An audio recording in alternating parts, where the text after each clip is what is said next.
A narcissist is a walking, living, breathing contradiction. They say one thing quite early in the love bombing stage but end up doing something entirely different in the later stages of devaluation and discard. Their incongruity is flabbergasting because the version they put out to the world, the version that you get to experience in the early stages of love bombing, isn't just slightly different from what and who they truly are, but a total facade, a completely different creation of their shape-shifting nature that deludes everyone who interacts with it. Let's try to understand and expose their hypocrisy once and for all in today's episode. Hi, I am Danish, a narcissistic abuse recovery professional, and in this episode, we'll be knowing 7 ways a narcissist contradicts themselves and proves they're a hypocrite. Before we get started, please make sure that you're subscribed to the channel by pressing the subscribe button and push that bell icon to stay updated with everything latest that I post over here. Also, make sure to subscribe and follow as well if you're listening to this episode on a podcast channel. Number 1. They claim they will never ask for anything other than your affection and love, but then rob all your wealth and happiness. Quite early in the love bombing stage, a narcissist makes you believe that they are in this relationship for nothing except your love, your compassion, affection, connection, and all of those positive things. They want you to believe that their love towards you is quite unconditional and they do not have any malicious intention. But later, when you get trapped in this relationship and when you fall for the facade, what you end up finding surprises and shocks you to your core. They stop all of the love that they poured into this relationship. They stop all the attention. They withdraw, they withhold, and do everything to make you feel miserable and very lonely. And the bigger thing that happens is that they keep taking and keep demanding until there is nothing left in you. They are like a vacuum that sucks you dry of your vitality and life force until you are reduced to a shell of yours. They rob you of your wealth, your happiness, your joy, your emotional resources, your psychological health, every single thing that you had as a person, that you brought into this relationship as a partner.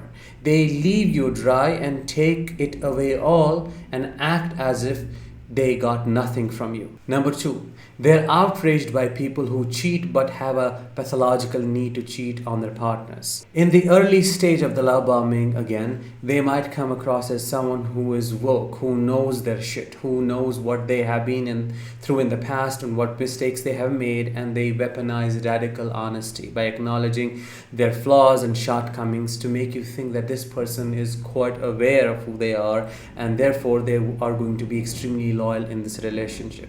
They expect you to be the same. Rather, they create this psychological burden invisibly, a kind of responsibility towards the relationship, towards them, so that you do not derail. You do not think of altering your ways or changing your ways once you step into the relationship and they start cheating on you. They may berate those people who cheat and betray their partners but end up cheating on you multiple times and quite heavily.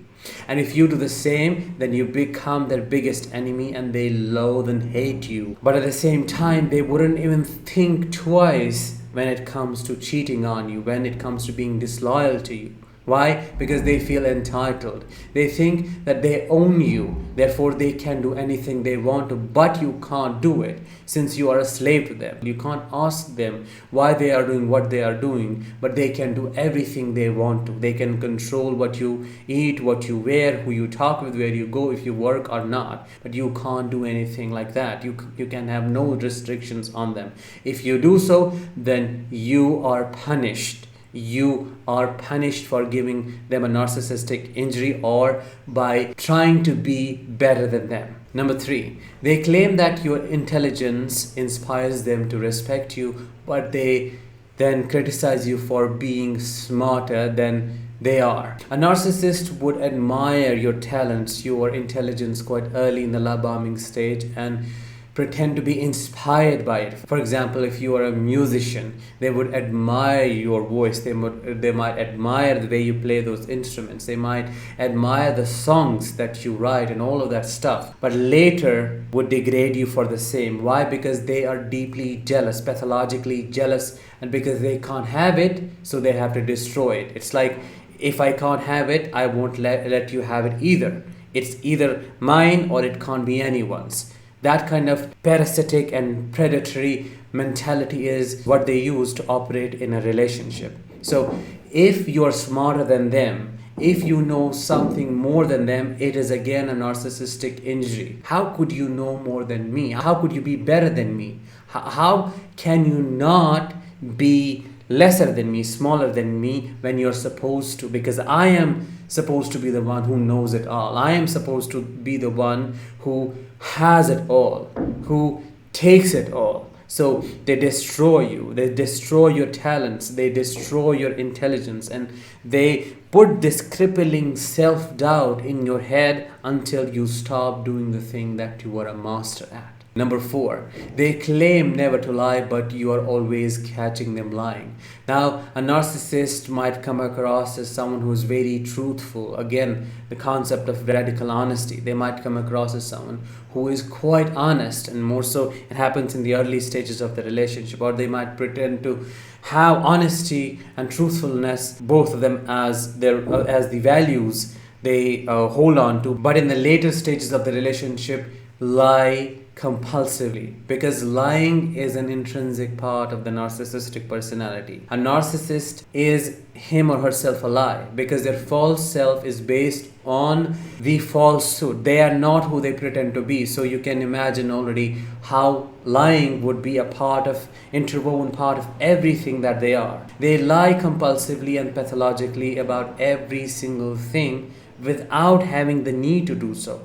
Lying to a narcissist is like breathing to you. They can't survive without it. Before we move to number 5, I am really curious to know, what kind of contradiction did you notice in the narcissist that you were with, and how did it impact you? Drop your experiences in the comments below and help other survivors feel validated. Number 5, they claim to loathe and despise their family, but will attack you if you point out any flaw in them later, because they are enmeshed with their parents or the family in general. Quite early, if you point out some of the issues in the relationship they have with their family, because you see they are too close with them, it's quite unhealthy, they would pretend to loathe their family or say they hate them, they don't want to do anything with them and so on, just to gain your trust, just to kind of create this false blanket of safety for you, so that you are like, yeah, now that I have pointed it out, they're aware and they are just not going to derail anymore. They're not going to give in to this dysfunctional family dynamic. But what you end up finding and experiencing later just breaks you down. Why? Because every and any time you point out a flaw in their family, or you point out a dysfunctional and unhealthy patterns in the family, instead of taking responsibility and creating strong boundaries with them, they take their side quite blindly. They are quite enmeshed. It's almost like you are treated like this outsider who doesn't belong there. It's like a mini cult of which you can never become a part. So you are collectively abused by these members, either through the narcissist, or the narcissist abuses you through them. Also, the relationship of the narcissist with their parents, mother or father, is quite enmeshed. For example, if you are with a narcissistic man, and if they are enmeshed with a narcissistic mother, the relationship between the two looks quite unhealthy and very nauseating. It's almost like a couple than being a parent and a son, a mother and a son. There are very blurred boundaries, and you do not know what the status of their relationship is and what they are basically doing, what's going on in between them. So this enmeshment also makes you a victim of collective and major abuse of the whole family. Number 6, they claim no one has ever understood them as well as you, but they accuse you of being unaware of who they truly are. Now, in the early stages of love bombing, once more, they might say, well, you have known me the way no one has ever. You see me and you have seen me the way no one has ever. You are better than my exes. All of those were crazy ones, but you are the one who has just looked into my soul. You are the one that I have truly felt connected with. Why do they do so, and why do they say so? Just to create this sense of obligation that now that they feel like you have seen them and they are connected with you in a way they have never felt this connection before. You feel like you are obliged to meet these standards they have invisibly set for you. You kind of see it as a mission to prove to them that now this is going to be different with me and I am going to be the person that you see me as. But hardly you know that this is just an idealization that is going on. The narcissist takes this idealized snapshot of yours and puts it in their head, and you do not have any flaws, you're a doormat, and all those things that are unrealistic. But later, because of your human nature, you definitely would have flaws.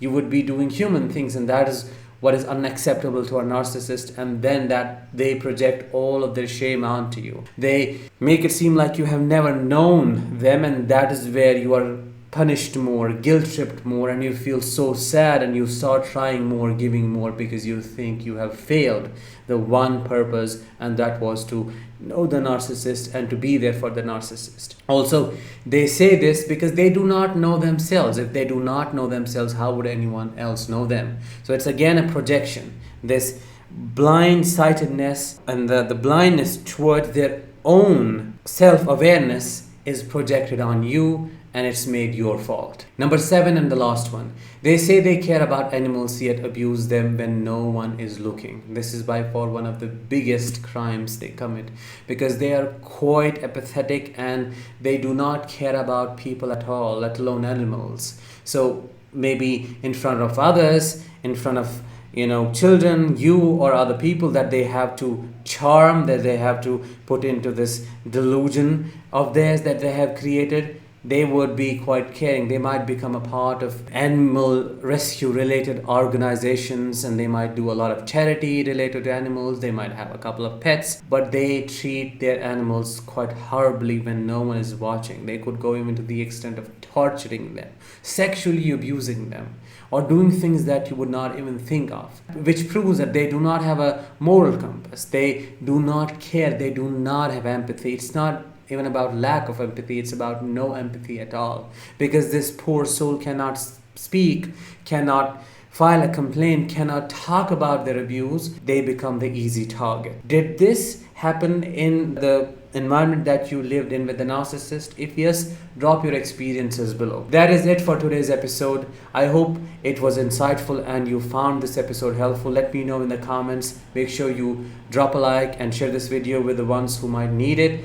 Also, I'll see you in the next one. Till then, let the healing begin.